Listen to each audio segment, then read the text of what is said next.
No, okay. It's right on the fringe of Indiana. So, All right, we're going, guys. we're going? We're going. All right. Right, do you guys want to get started then? Yeah. And I might stop during to just check my questions, but I'll edit it. Oh, sure. Alright, let's go then. Okay.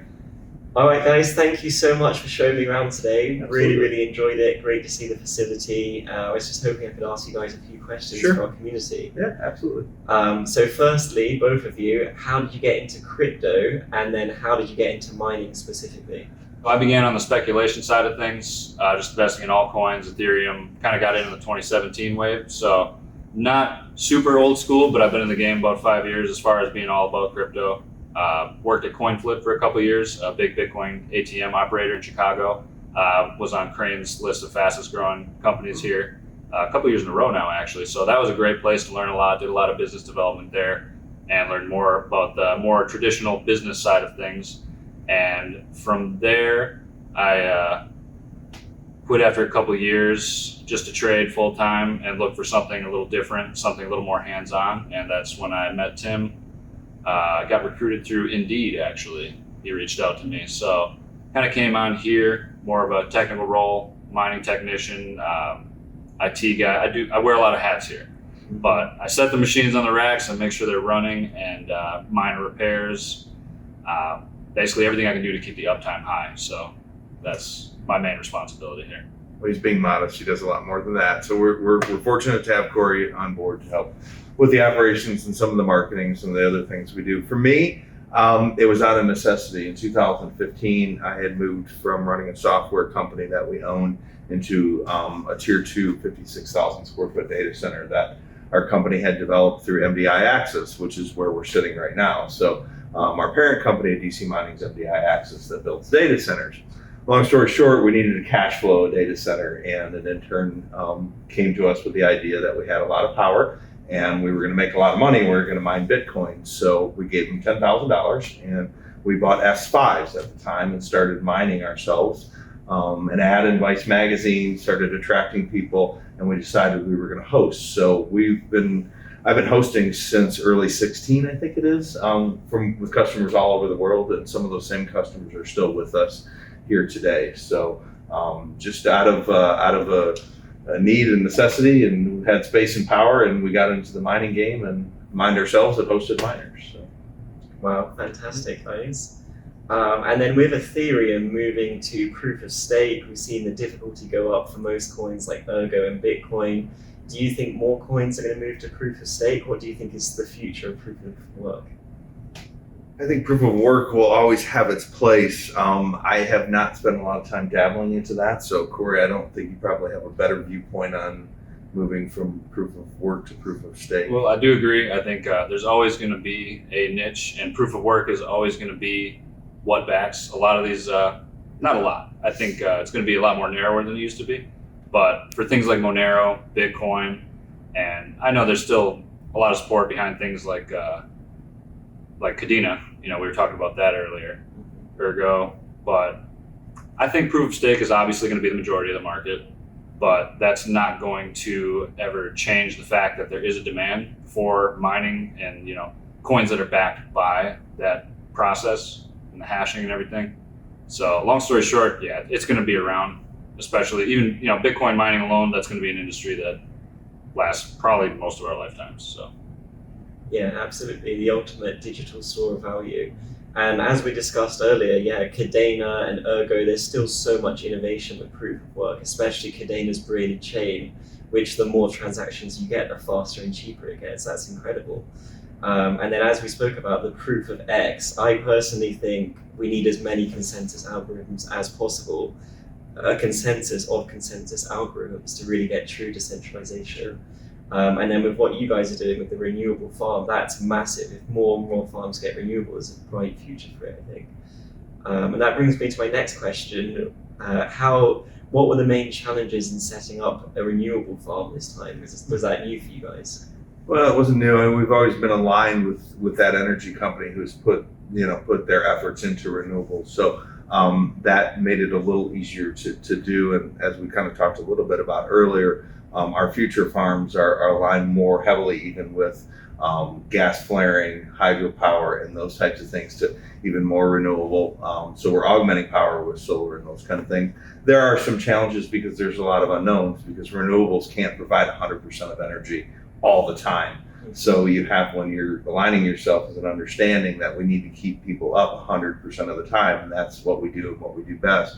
Renewables don't always fit that bill, so you have to augment those with grid power or storage or those kind of things. So those are some of the unique challenges that we've had, but it's kept our cost for power down, which is one of the bigger benefits in addition to the environmental impact. Have you guys mainly done GPU mining or ASIC mining? Which have you found more successful? I mean, I guess I'll take this, Corey, if you don't mind. I've hosted a variety of different miners over the time. Us personally, we've done both GPU and ASIC. GPU, I would classify it as a little bit more finicky than an ASIC miner from an operational standpoint. They require a little more tender loving care than the ASIC miners, where you kind of hit it and forget it. GPU mining is more flexible, so if there's a downturn, in coin like Ethereum, obviously, moving to proof of stake now, you can, change those GPU miners to Raven coin or Ergo or something like that, whereas ASICs obviously have a little less flexibility. So I definitely see from a market standpoint, the ASICs form factor of miners has always been the most dominant and will continue to be more dominant, with the Ethereum, moving here recently to proof of stake, that a lot of those GPUs are offline, so the market's kind of been flooded with cards and those kind of things. Yeah. Do you generally see GPUs much less reliable, much less efficient than ASICs? They draw less power. From an efficiency standpoint, I obviously haven't really done the math, but reliability standpoint, absolutely. They're much more finicky.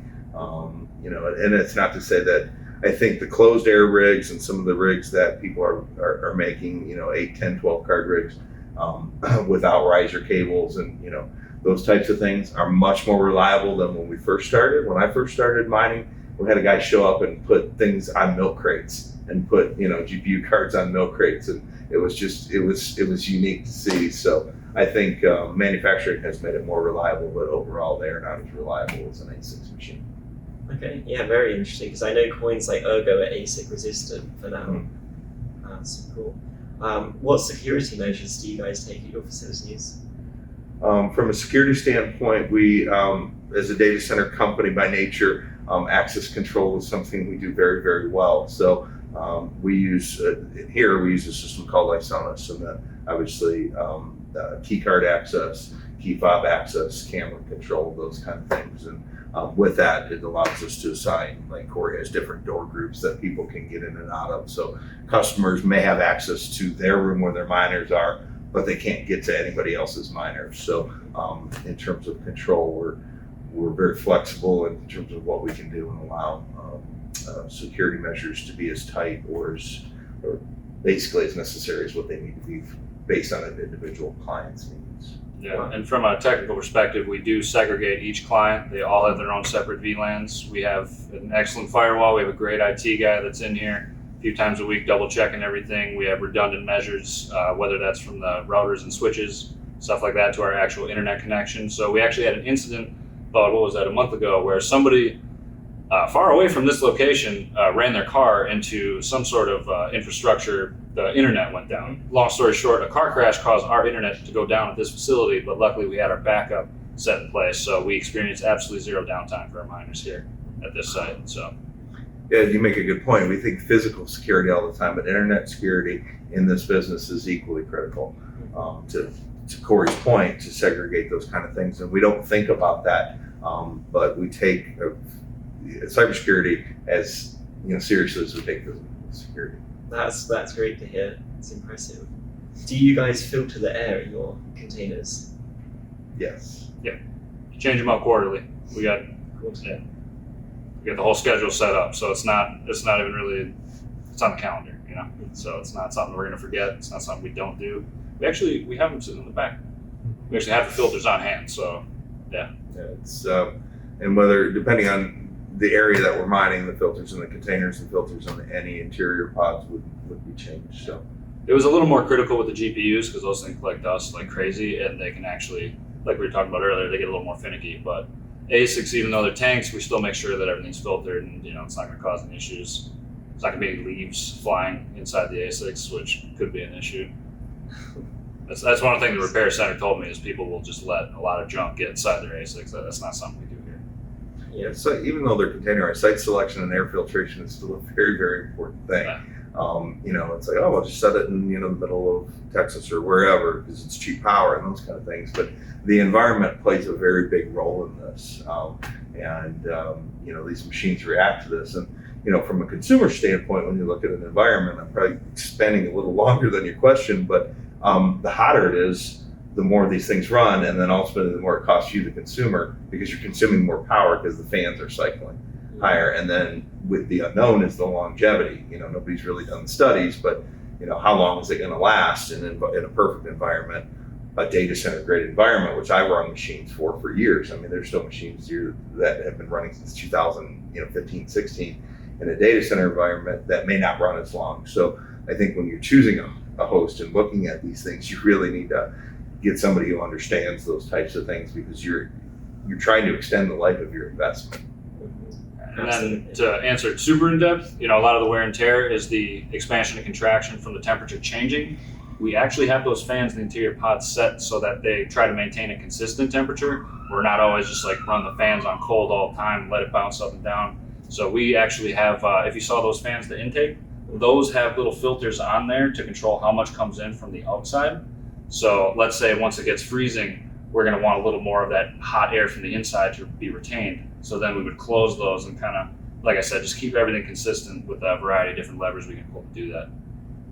Wow, so it sounds like you guys are taking a lot of measures to get the longest life out of machines. Yes. That's great. Is that quite a challenge, balancing that 98% uptime and the long life of machines? Not really. I mean, I think for us as data center guys that also do crypto mining and crypto data centers, we understand airflow and balance and temperature and humidity and those types of things. So I think everything you can do better extends the life of the machines. Yeah, they go hand in hand, uptime and just keep it running. Really, it's in our understanding of power and critical power and supplying power to cellular companies, data centers, and building data centers for people like that gives us a kind of a leg up in this industry in terms of power conditioning and good clean power, which also affects machines. The main reason miners go down is because they don't have power and they don't have internet. Now, putting redundant power is cost prohibitive to miners in the most part to have a battery backup and those kind of things. But the steps we take, redundant internet switches and those types of things, we're very comfortable with the uptime guarantee. 7 point some odd hours, we don't hardly ever write credits against it. And I think part of that, the reason we offer a guarantee is we're comfortable putting our money where our mouth is. We're going to fix things within, a certain period of time. We're going to keep you up and those types of things. So you have to put your money where your mouth is. So. Yeah, great. So you guys have just built this new facility in Iowa, which is where we're going to be located. What are your future plans after that? Are you going to open more facilities? Anything like that? Probably an inordinate amount of my time and discussion time with Corey is on different sites, right? I mean, we're always looking at various opportunities. We're looking at one in Ohio, we're looking at one in Minnesota. I think our focus now, when we look for sites to grow and expand, we look for a couple different things. We look for the environment, we look for obviously power costs, power generation, whether it's natural gas, whether it's grid power that's deployed or stranded. There might be manufacturing facilities that have power deployed to it that is stranded.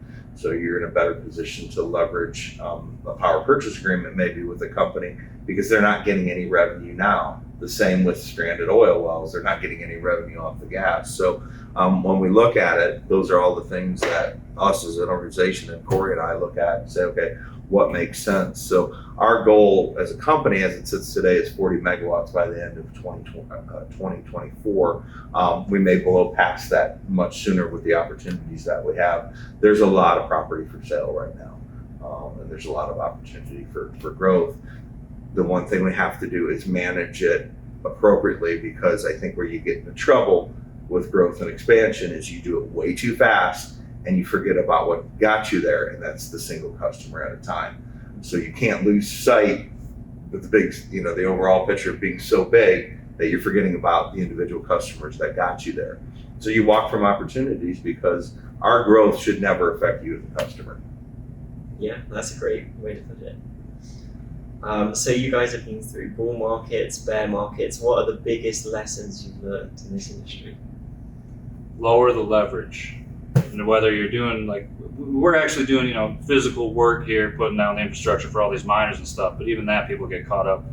We see trouble with, shouldn't mention any company names, but a lot of companies, they get ahead of themselves. They think things will be too sweet for too long. So, and, like we were saying before, we don't do things that would cause our customers trouble down the line. We're not gambling with your uptime. We don't do that. So that, in a nutshell, is probably the most important thing, I would say. Other than that, probably anticipating. You can put yourself in a very good position if you know when to anticipate these ebbs and flows. No one's got a crystal ball, but I think you can see some certain top indicators. Like right now, institutions are able to get in at a great price because, they knew not to buy the miners for, however, you could probably give me more accurate multiples of how much those miners are going for in the bull market versus the bear market. But right now, with your NFT collection and doing what you're doing as far as revenue share, you're positioning yourself in a good way. Had you done this in Q4 2021, you would probably be putting a lot of people at risk and buying things at prices that are obviously not sustainable from a market point of view. I'm just speaking on behalf of my experience, kind of just seeing how the market comes and goes and how the price comes and goes. But yeah, Tim could probably speak more on other things he's learned just in terms of the actual mining side of things. Well, we touched on it a little bit earlier. I mean, this is my fourth or fifth one, I think the fourth one that I've been through. So as a host, so I've watched the ebbs and flows of these markets. By and large, this has been the most opportunistic